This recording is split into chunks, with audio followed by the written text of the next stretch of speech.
Hello. Hi, Jan. Hi, Thomas. Hey, Gina. Sharon.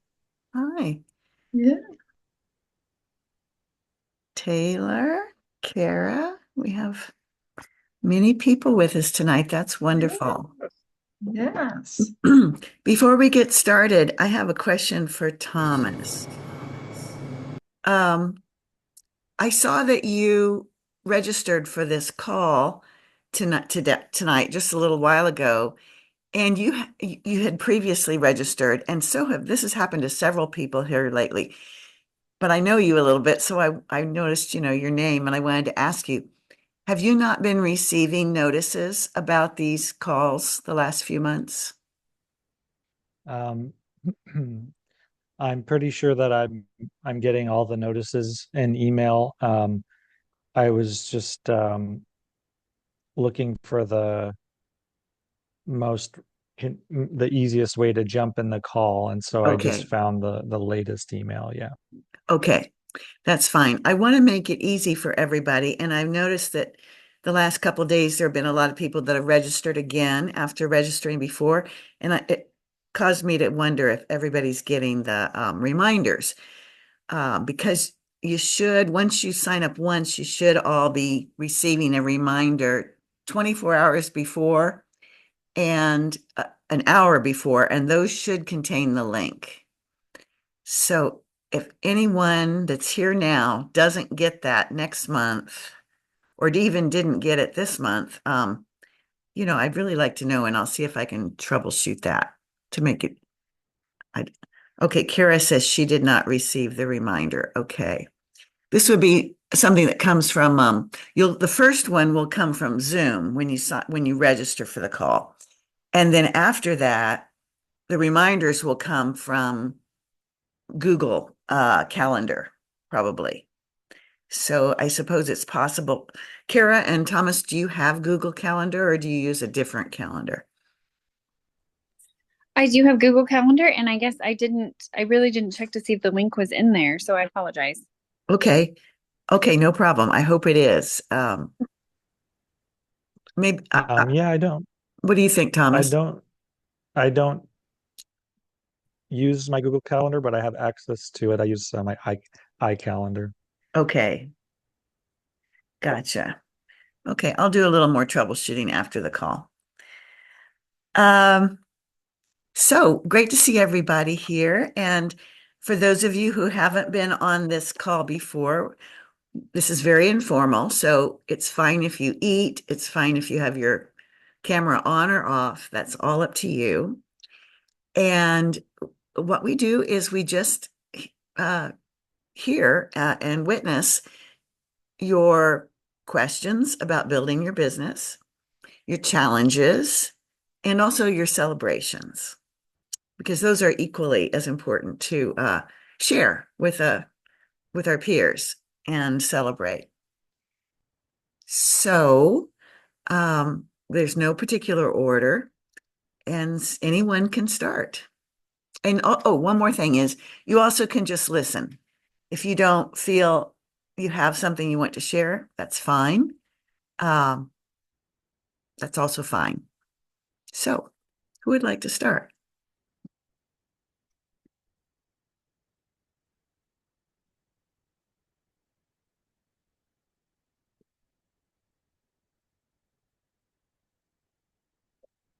I've got a question. All I right, just don't Kara. know how I got on. So I just finished nurse coaching certification. Haven't taken boards yet or made the leap into nurse coaching, but I don't Okay. know how I was on the email list. You don't know how you were on this email list? Is that Yes. um well, did you attend a summit this summer, a nurse entrepreneur summit? That No, might but I might have for one. You might have registered for one. Mm. Yeah. If you register for that summit, then your email is came to my list. Okay, well, I'm super excited. So I am just going to sit Okay. back for this one, but thank you for that Okay. clarification. Yeah, you'll receive emails from me and you can subscribe anytime. Or if you get if you receive too many, you can tell me to slow down, but it's usually just once a week. Okay. Other questions, challenges?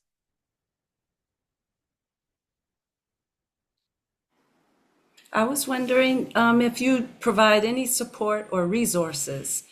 My niche is a niche that I would like to work in health equity regarding maternal child health. I have an extensive background working with women and children and in clinic settings and labor delivery, postpartum, public health, all of that. Wonderful. And right now, as far as reaching out to my niche, I don't have direct access to my niche, and the only way I can think of doing that would be able to be collaborative with other settings that would provide care, although it's primarily focused on trying to decrease the outcomes, right? And with my programs, and so funding, I have to come up with a lot of that money myself, and I don't have it. And Yeah. it's like, how do you provide a service in a way that it could be of benefit, yet how do you get the funding sources? It's a huge question, and really it's at the core of every business. So Gina, let's see. You said you don't have access to your population that you want to serve. Did I understand that right? My internet might be really choppy because I heard part of what you said, and it might be my service. Okay. I want to So check. I don't know Let if me I check know with the whole others. answer. Let me check with others. Is my sound coming out choppy for anybody? No. Okay. I'm on a different service tonight than usual, so I wanted to double check that. But you go ahead, Gina, and even if you're choppy, it's okay. We we hear 99%, so you just go ahead. What was your question? I don't believe I know that I got. Okay. My question is, I think I heard you say you don't have access to your audience or your population that you want to serve. Did I hear that right? Yes, no direct. I'm not working in a clinic or a hospital setting that serves my potential client. Okay. And my next question for you is, are you imagining that you'd like to serve women who can pay for your service, or who would need help to pay for your service? Yes, lens, that's a double. And I understand that there would be first-time parenting couples who are aware of the statistics and would like to decrease their risk.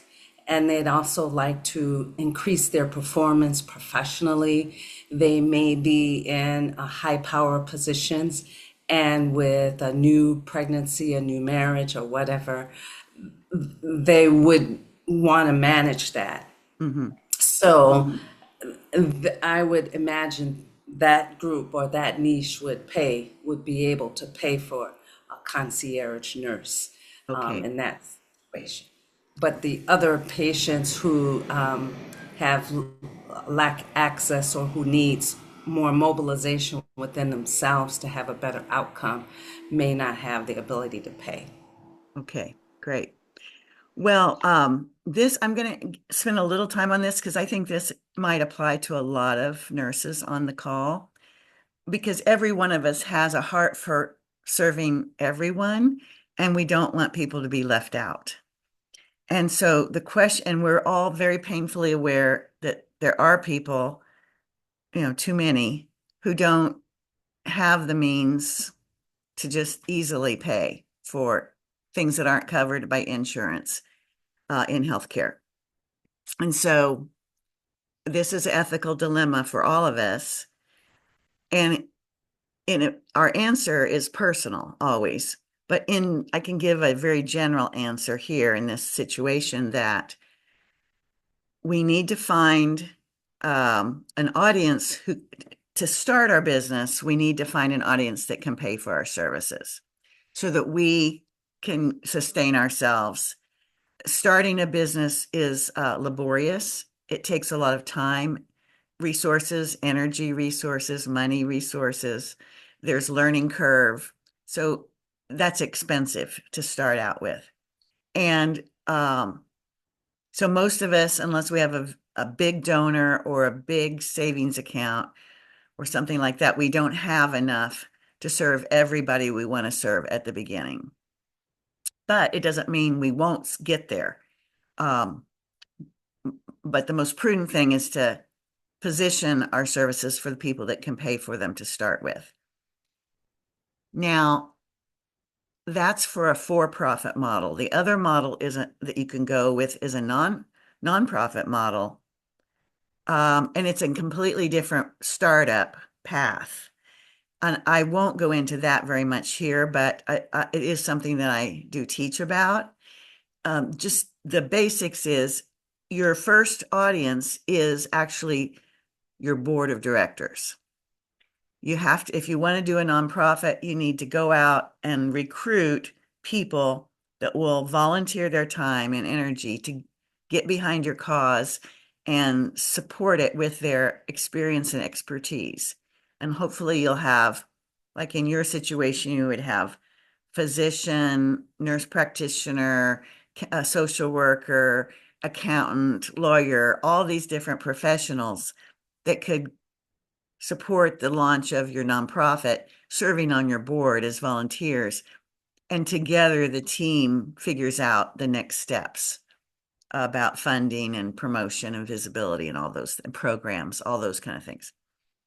So those are two different models. And going back to the for-profit one,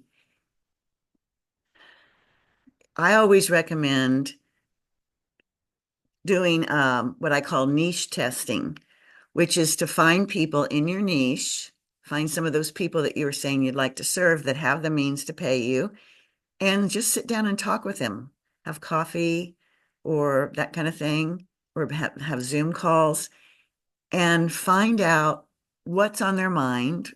What kinds of challenges are they having that they can't find help for, and what would they pay for? What services would they actually pay for?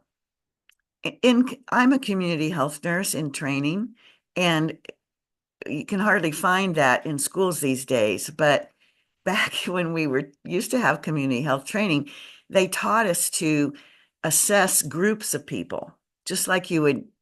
A standard thing is to assess individuals, but in community health, we assessed groups, and we did that by convening focus groups of people that have the problem or the concern, or going around door to door, or something, and finding a way to, back then it was just door to door, but, and have the conversations to find out what they're stressed about and what have they tried already, what worked, what didn't work. And also, what form would they like the help to be in? And this is the model that I teach now to all nurse entrepreneurs, because it's a solid model. And it's, then you're not guessing about where to invest your time, your money, and your attention, your resources. You can ask the people, what do they need? What have they tried? And so on. And what about their preferences? And then you can tailor your programs or your services to that need. And that's where I suggest you start from there. Is that helpful to you, Gina? Okay. Okay, good.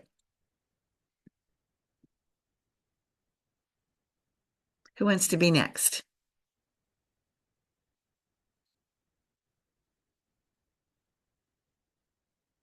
I have a question. Okay. Hi, Barbara. Hi. I listened to some of your talks before. I don't know if it was a summit or what, and you said something which stuck with me. It was like, take it slow if you need to.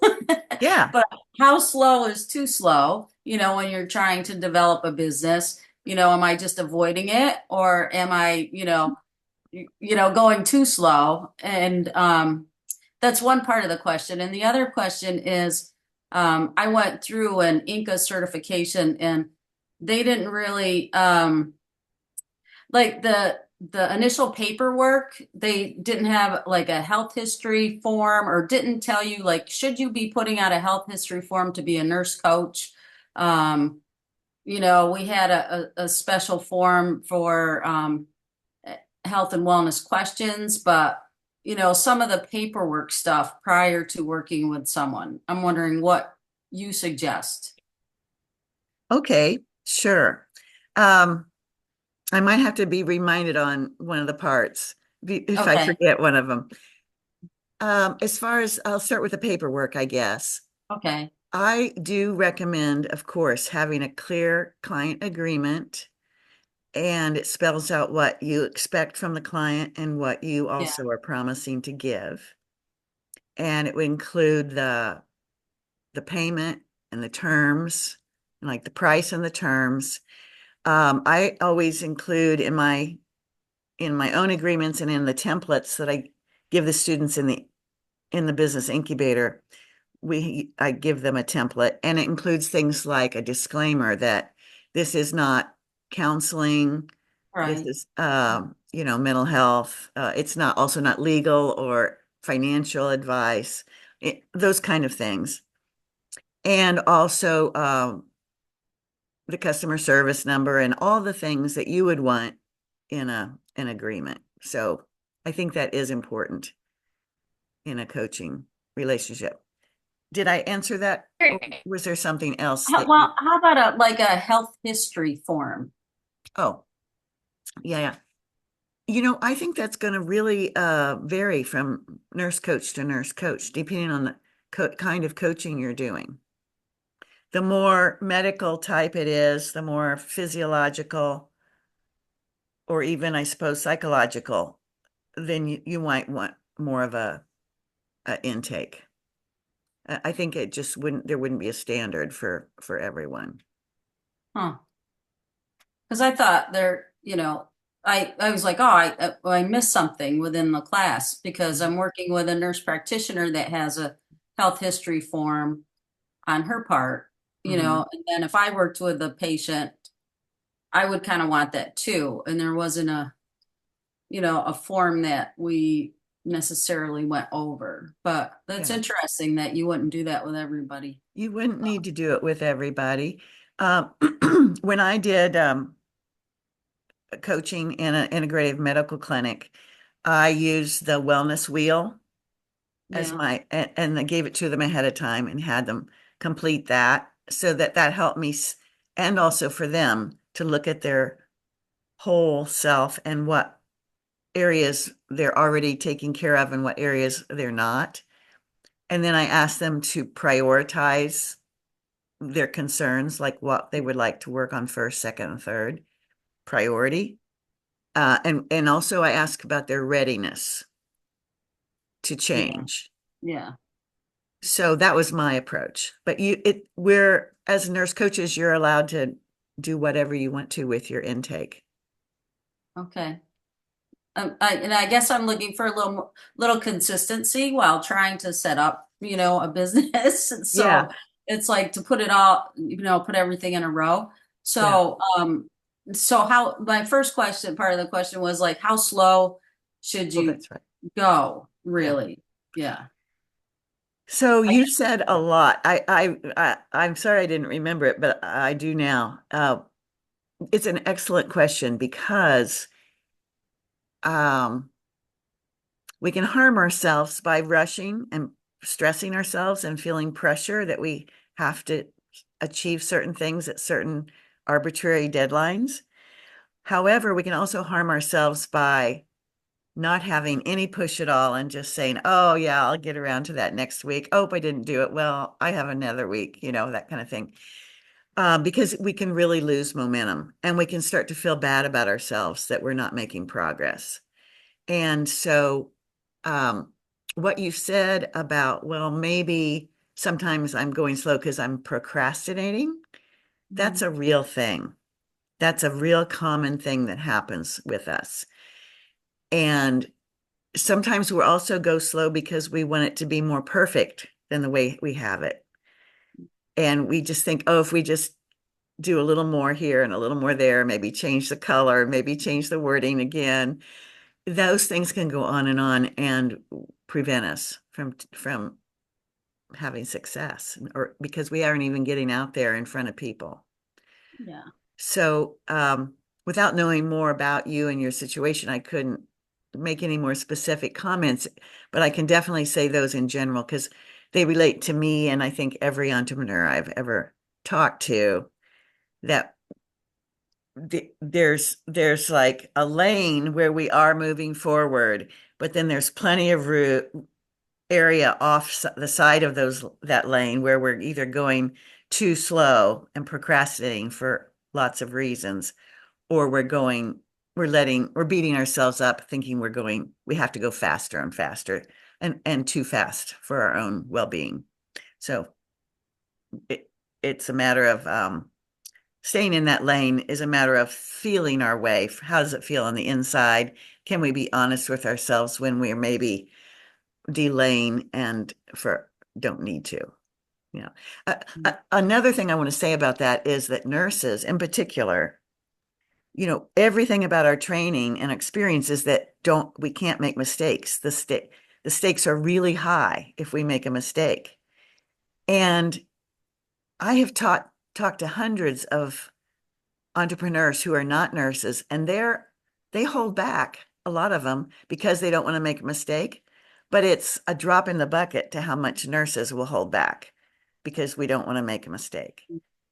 And so this is a big thing to learn in the learning curve of switching from being a conventional nurse to an entrepreneurial nurse, is that we can take measured risks and we actually need to, and they can be small. Each one can be broken down into a small step so that it's not I don't recommend jumping off any cliffs, taking huge risks, but we can break things down into doable steps and we can test along the way. And when we test, then it's not such a big risk. Okay, thanks. Yeah, thanks for that. I guess I needed to hear that come out of somebody else. Yeah, thanks. Yeah. I have to watch myself still after all these years of being in business. When I'm getting ready to launch something new, I can easily slow down. And it's because, I'm trying to double check, triple check everything I want it to be a good product, and all of that is good, but we don't want to let it hold ourselves back. We want to get things out to the people that need them, and people don't need things to be perfect. And anyway, we can't do everything perfect. But what we can do is every time we iterate, we can improve a little bit each time. And in 100 iterations, we'll have a much improved service compared to holding back and trying to figure it out in our heads. Okay. Yeah, getting live feedback is super valuable to move forward and to be successful. These are great questions. Who wants to go next?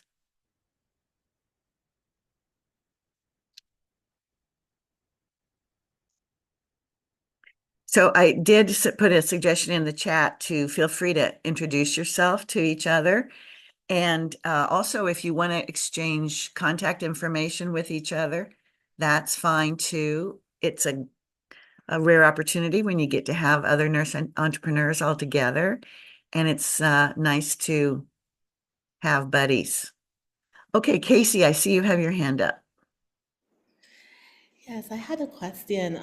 In doing a holistic business, nurses, we all have that nurse's intuition or that hunch. How does that play? Because sometimes, you might think you're procrastinating, but you're getting a hunch telling you to go in a different direction. Or you worked up a really good business plan and you're ready to launch, and your intuition is sending you completely in the next direction. How do we make space for that as we're building a business? Great question. So, there's no, I can't give you a cookie cutter answer for that, Casey, unfortunately. Again, though, I want to point to your inner wisdom of knowing yourself, because if you have been paying attention for a while to how you feel about taking action on your intuition, you'll have a barometer to kind of gauge, is this, first of all, is it something that I need to act on at all, or and then second, is it something that I need to act on right now? Or would it be okay to just leave it on the shelf for a while and take a wait and see approach?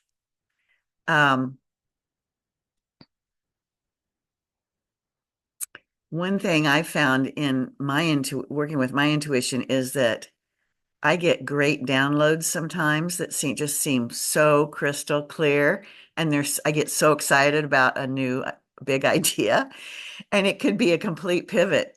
It could, if I acted on it, it could take my business that was going, straight ahead. It's like, and I have that choice. We all have that choice, but there's a lot of collateral damage that can happen if you have a lot of moving parts and other people involved in your business and you take a sudden turn. It's just like if you have a cart of apples and you suddenly take a sudden turn, some of those apples are going to spill out, and and so on. And so what I was starting to say about what I've learned about my intuition is that my intuition always feels like it's an immediate thing. Like, oh, if I just did this right away, this would be great. But I found that I don't think, I think the source where those ideas come from is not in linear time, like we are here. And so even though it feels so potent and so urgent when it comes in, I don't think that always translates to urgency in this time frame, in this 3D reality. So yeah, that's helped me to kind of, say, okay, I can just take some breaths. I can put this on the side, let it simmer, and keep going along the path I already had laid out. And then question and reflect on how might this relate? And how, if I'm going to make it into my business, how could I do a slow, graceful turn, like a long entrance into a new highway, changing from one highway to another, instead of a sharp turn? Does that make sense? Does that Yes, answer your thank you. question? It does. Thank you so much. That was very good. Thank you. Okay. So I just wanted to add something kind of along the lines of what I believe it was Barbara. I had to step away, but were you the one that was asking if you're going too slow? I believe. Or how do you know? So I was feeling the same way. I graduated income program a year ago, July, and like all of last year, I really wanted to like make my business start. And then I just kept saying, I feel like I'm forcing it. But then I was like, okay, I'm just procrastinating. Like, I'm not going to do it. And then it wasn't until just a few weeks ago, Sharon had pointed out the wealth dynamics profile. And it's like a quiz that you take and it tells you your profile.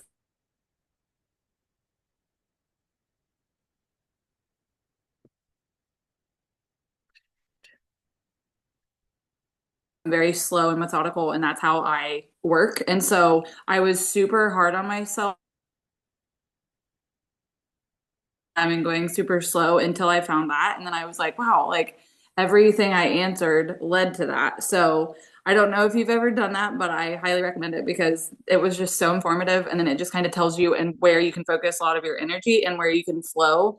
And so ever since that, I've just been like, okay, I can just take a breath and just continue on my slow little journey here and I'll get there. So I just thought of that. So I wanted to share. Thanks. That's good. I don't know if I ever took that or not. I could have, but I don't remember what it was if I did. So it was not through the Inca program. So this was something that Sharon had pointed out to me a couple weeks ago. So yeah. All right. Interesting. Yeah. I have a free version that I can send. Let's see, I can send it to you all. Probably put it in the chat at the end, and also a paid version that you could get from me as well if you're interested. After you take the free one, if you're interested in a more detailed report, you could contact me. I just got a message that my internet connection is unstable, so I apologize for that if I freeze or if you lose me a little bit.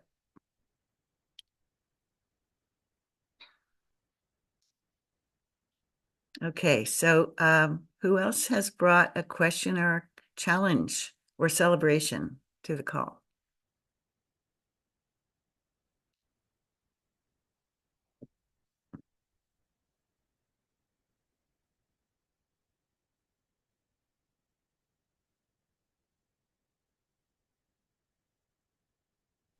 I could say something, Sharon. All It's- right. it's- Hi, Hi, Antoinette.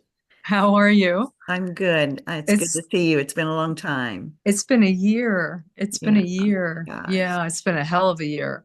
So hi everyone. I'm very quickly. I was part of the Liberated nurse. Gosh, it was over a year ago that I started with you, but I was trying to work full time and I'm ready to retire. And I can't. So I was trying to work full time as a care manager, and some of it involved home care. Started with Sharon and did cut back to 32 hours a week and ended up out on disability, trying to push myself through starting the business and working full time. 32 hours was more than 32 because we all know how nursing goes. So I just came off a disability in June. I went out completely in December. I went on an abbreviated schedule before that for about 6 months and then went out completely from December to June. But in May, I found, so my coaching practice, I've been trying to get going with the business since 2017. And I've owned businesses in the past. I had a brick and mortar wellness center for women in 2000s. And prior to that, I had massage and hypnosis I did, and in conjunction with my nursing job while I raised kids and all that. So I'm familiar with having businesses, right? But not with tech, not in today's world. It's like got me really, well, not anymore, not frozen anymore, which is, it's kind of a celebration. So what happened for me is I didn't know what I was going to do. I was really sick. And in April, May, I found this woman named Mindy Pelz, Dr. Mindy Pelz. I don't know if anybody knows about Fast Like a Girl. So I heard her say, heal your autoimmune and chronic pain. And I was desperate, jumped on her masterclass, joined her certification course to healed myself, dropped 40 pounds. I'm vibrant. I'm exercising, I'm lifting, and I'm coaching. I'm now a certified Fast Like a Girl coach. So I'm dragging my feet since, well, I have to be kinder to myself. I was getting well as I was doing this, but as I'm getting well, I'm trying to figure out, okay, how am I going to make this into a business? Because I don't have disability payments anymore. All I have is a small Social Security check now. And I don't want to go back to a nursing job, as all of you know that are trying to work and start a business. It's difficult. It's draining, depending on what kind of nursing you're doing. There's nothing left sometimes. Excuse me, Antoinette. If you can now you've given us a background, come to your question. So I just finally decided I'm going to put myself out there and do a free meetup, just to support people. There are people joining like crazy. I just posted it. I've got members in the group. And it's next Monday. So Wonderful. It looks like I'm actually going to start a business, but I'm putting the cart before the horse. Sharon, I had to jump back on and think, oh my God, I'm not really like business plans and all that I should have done first. I have my intake form. I do have an intake form. Well, And you don't have to have a plan at the beginning until you formulated a plan. I mean, you're having a meetup is a great first step because you can find out who's interested in what you might offer. Right. And I could do surveys like you were. Yeah. Listen to the people.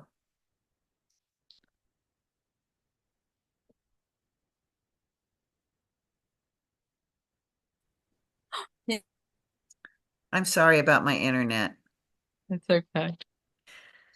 But yes, you can meet with the people and listen to them, ask them about what's bothering them and what they've tried before, and all that survey that I taught you how to do with the empathic inquiry. Yep. Gina, go ahead. I see your hand is up. I was going to ask Antoinette, thank you for that. Are you going to charge for your meetup, or is it just volunteer? And is it virtual or in face-to-face? So can you hear me? I'm having a hard time with can you hear? Yeah, everybody can hear me. Okay, I don't know if I'm muted. I'm on my phone. I didn't get on the laptop. I am not charging. I tangled with this because Meetup does charge you to have you can only have 2 a month for free. And I wanted this to be the continuity of weekly for people. And so I did pay for it and tangled with should I do. So you know what I did? I put my Calendly link because my website is not functional. I had to put a coming soon because it's completely different. It's like all about death and caregiving and totally different. And I just put my Calendly link in and said, if you would like to chat, and then I'll try to get clients that way. I think my feeling is to do it for free. And then maybe what I'm thinking of doing is find out what everybody wants and then do like a series of workshops and charge $25 a head for that. I notice a lot of coaches and folks are doing that, and they don't even have like a lot of credentials, Mm-hmm. They're just doing like health workshops and wellness workshops and things. So yeah, that's how I'm doing. Have you done Meetup? Who are you asking? Are you asking Gina? Was that Gina? No, I haven't. Okay. And yeah, that's in face-to-face.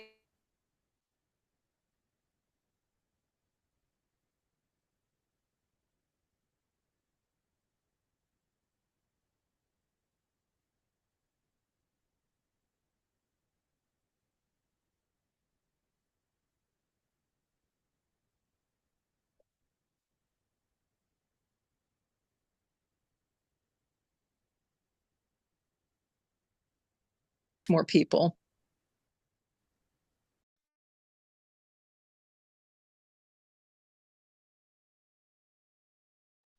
Sorry, I disappeared. Now it switched over and it fixed my connection. So hopefully we won't have any more trouble with that.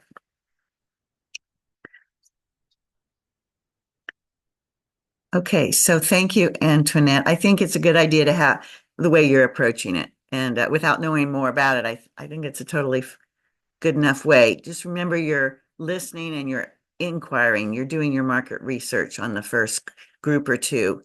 And then you'll go from there to put together something that people want. Okay, good. Who else wants to speak tonight?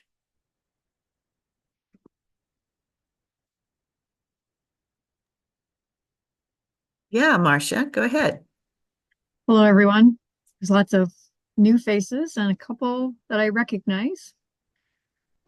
Just a little background. I've been working with Sharon since 2022. So to ease everybody's minds, this is a journey and it's a very fluid process. And I think we all get hard on ourselves. And I guess my message would be just to try to let, things come as naturally as possible and don't be forceful, because that will drive you mad. So I've kind of been up and down that path, and I like it better when things just naturally start coming to me. You open up your energies and things will come. But so I'm kind of newly back in the game as well. And I had gone to one of Sharon's marketing labs the other day, and we discussed working on my little independent contractor project. And basically, I work part-time in a holistic clinic. And I just feel like my skill set would be very valuable to all these people. But I'm newer at the clinic, and Sharon was advising me to maybe approach the owner and say, hey, these are my skill sets. And what if we did it this way? So I worked up my sheet and I emailed it to you, and I don't know if you've seen it, but I've seen that doesn't it, but matter. I haven't had a chance to get back to you. Mm-hmm. But since then, and after I sent it, I was like thinking about this whole concept where this clinic would be my customer and I would be giving them a service, but then they would be taking basically something that I could earn if I just left them out of it. And I just kept trying to approach, try and use it maybe as a hub to gain clients, but not necessarily join the two together. So that has come into my brain. And, talking about like taking a different road and contemplating all different paths before trying something. That's kind of where I'm at. So I sent that to you. Some of it didn't make a whole lot of sense. So my question is this a gut reaction? Is this a, do I carry it out in the sense that I was aiming to, or do I pull back and just wait it out? Because now I'm sure if I went to my husband and said, hey, I have this great idea that I'm going to try to join my services with the clinic. And, let's say it's $100 an hour, but they're going to take 40 of it and I get 60. He's going to be like, what? So that's kind of, without even asking him, where my head went. So, okay, so let me give, that's a really good question, but yeah, I understand what you're talking about because I have a whole lot of background and context with you, but let me frame it up for everybody else because there's some learning here that I think more than just you can glean here in this situation. So Marcia's specialty, she's a certified coach. Her specialty is helping people sleep. That's what she's decided is her niche. And she's developed specialty skills in that area around mindfulness and so on. And she's been successful with her clients in her pilot tests and things, and a couple clients since her pilot test. But she was decided to take a part-time job at this clinic that's owned by a nurse practitioner. And it's a wellness clinic, kind of integrative medicine. She thought, well, at first she thought she'd just contact them as a referral source. And they did right away refer a client to her. So that's, and then she got interested in what they were doing. She decided to take a part-time job there. And now she's realizing, yes, all these people are ideal customers for me. And how should I relate to that? The owners have told her, just tell us what you want to do. Make a proposal. We're open. So she can be a contractor for her coaching services with the clinic, and where they would either give her, they would take a cut and she would have a cut of the income that she generates, or she could rent space there, let's say one room for one day a week or something. And she pays them a monthly amount, and then she keeps all of the money that she gets from the customers. Or she could go back to her original idea, which was just let these people know how great she is, and they will want to refer clients to her. And then she will see them in another place and in another time frame. She won't see them at the clinic. They'll be 100% her customers. She'll keep all the money. So that's the three options she's looking at. And I'm not going to help you with it on this call, Marcia. I just think that, it would be too much personal detail for us to tease apart. But this is the kind of coaching that I do both in the business incubator and in something I have that's called the marketing lab.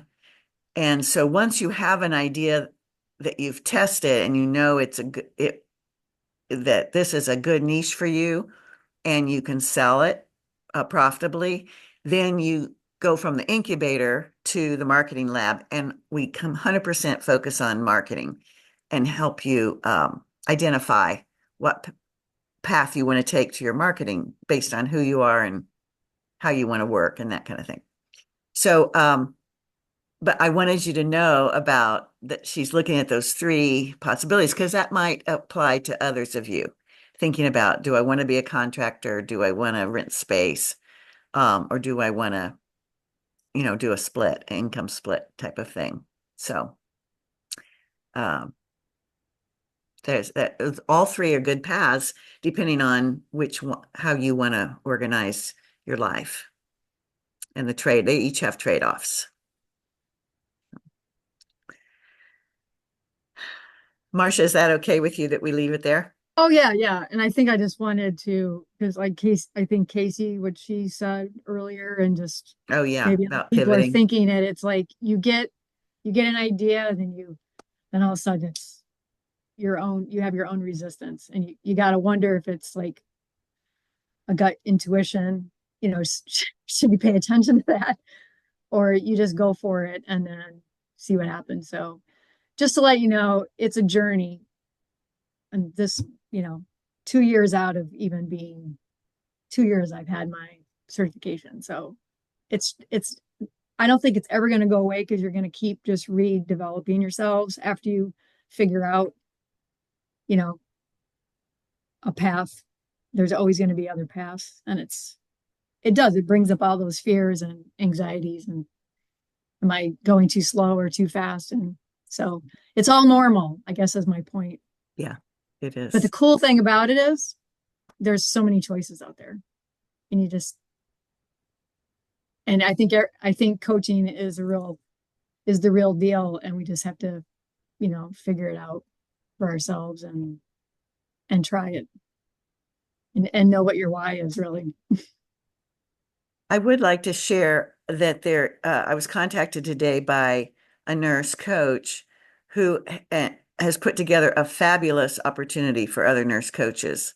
She's going to launch it next week. I will send a link in an email next week, so watch for that. She's launching a Zoom next week and her website. And the gist of it is she's convened a group of nurse coaches and a group of physicians separately and heard what they need. And she's put together a website and a service where nurse coaches can sign up for extremely small cost. I think she's starting with $25 a month, that you can advertise your services on the website, and then the physicians are going to be educated to refer their patients to the website to connect with nurse coaches. And the nurse coach can put in her specialties, what areas she wants to offer. And the patients would contact the nurse, connect with the nurse. And so this is, literally going to be launched next week. And I think it's called Prime Health RN is what it is. And so she's educating the doctors about how much better nurse coaches are than other non-licensed coaches. And they get it right away because they know from a legal standpoint, they're much better off to refer patients to a licensed health professional than a non-licensed health professional.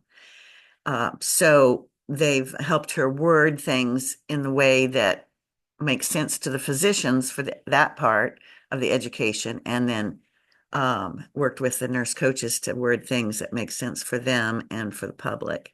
So it looked very good to me when I saw it today. Okay. We have about 10 more minutes. So there's time for another question or two.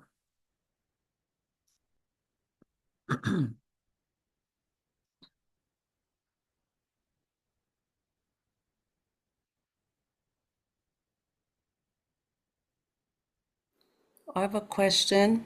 Okay, I don't Gina. mean to ask me. I have a friend of mine and a former colleague who worked in a non-nursing role, but in the course of her work, it was through like a social work program or social service agency, something like that. And she worked up a program or specialized program for the patients or people they served. However, when she developed that, it became owned by the company.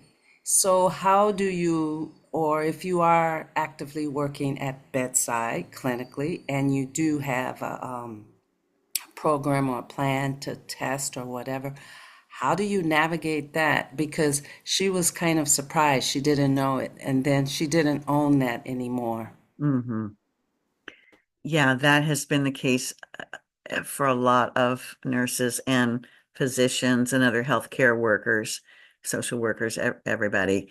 It can be really heartbreaking to put all your love and thought and so on into a program and then find out that you don't own it.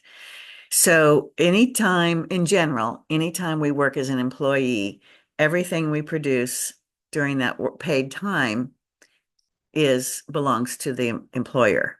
And even if we take work home and work on it, if it's going to be delivered in the employer's establishment, it still belongs to the employer.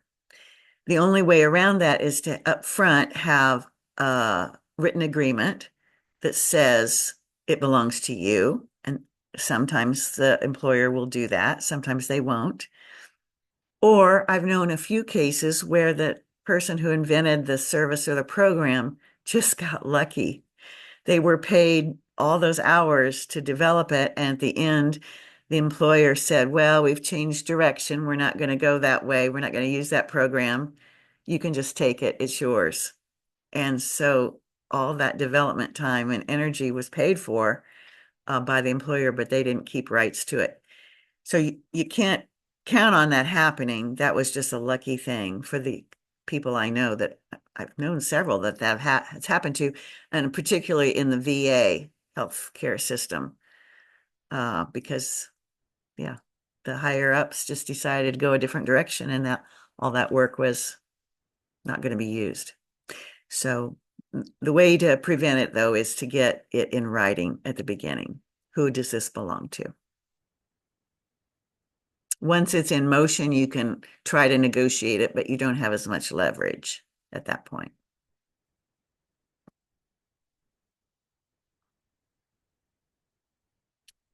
Did that answer your question, Gina?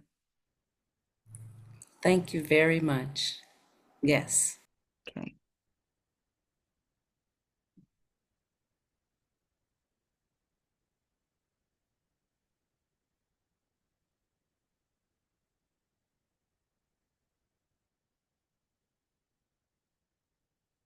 These are great questions tonight, everybody. I really appreciate that you're bringing them forward. And I would guess, well, actually, I see it's just about 5 minutes till the end. One thing I like to do at the end of these calls is to go around and hear people's takeaways. So I'd like to invite you now to either type in the chat what you got from this evening or say it out loud and share with the group. What did you learn? New ideas did you get? What inspiration, perhaps?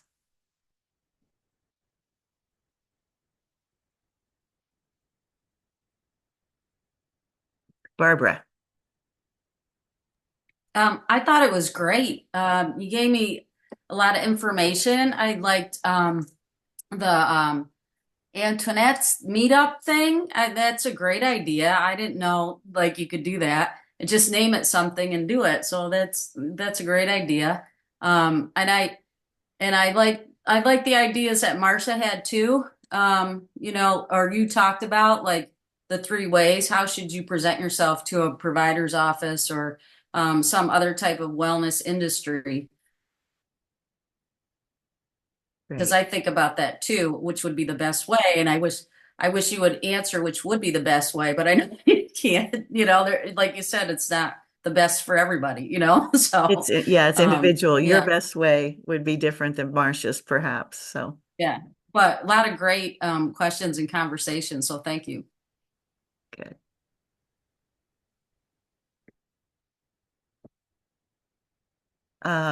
Who else has their hand up? Casey, is your hand up? Yes. Yes, that's me. Okay.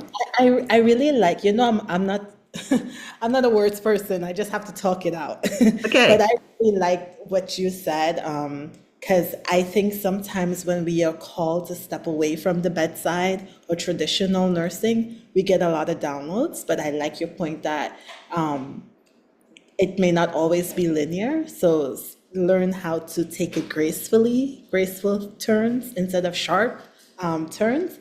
And then I also like where you talked about how do you feel on the inside, not being afraid to make mistakes, because that's actually part of being an entrepreneur. That was a really good point.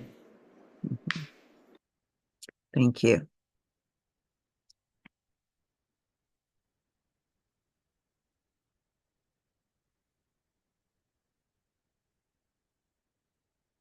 Anyone else want to voice something tonight? We still have a few more minutes.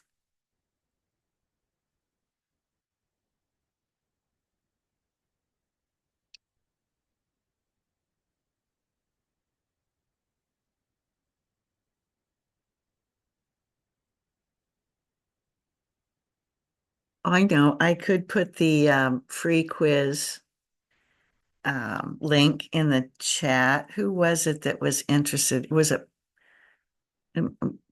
Is anyone still interested in that? Yeah. Okay, good. Let me see if I can get that for you. And you can feel free to chat verbally while I do that if you want to comment on anything or talk with each other.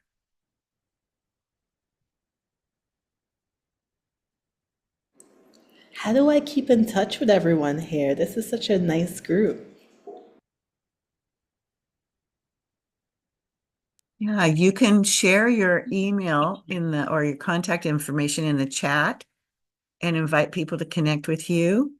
That's probably the best way. We have a Facebook group, but we don't do it much. We don't do a lot with it. And Casey, I just wanted to mention also that Sharon, this is the first Tuesday of every month. At you should get the emails and you can come back. Yeah, that's right.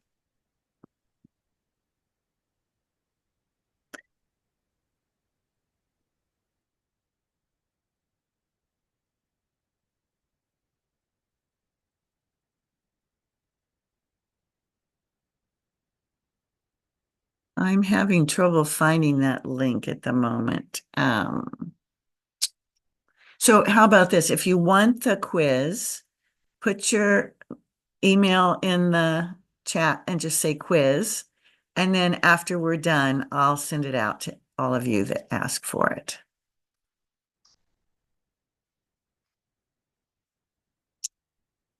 And we do have a wonderful community connected with Liberated Nurse entrepreneurs where it's just like this. We are casual and still get a lot of business, take care of a lot of business. We get to know each other because business is personal. Yeah, and that makes it better to know that we're doing this together and that what we're experiencing is normal and that we can actually also help each other. Besides giving input and feedback, we can tell others about each other's businesses. And there's a lot that we can do to help each other. So you're welcome, everyone. Thank you for the thanks. And I hope to see you next month. First Tuesday. Thank you. Bye-bye.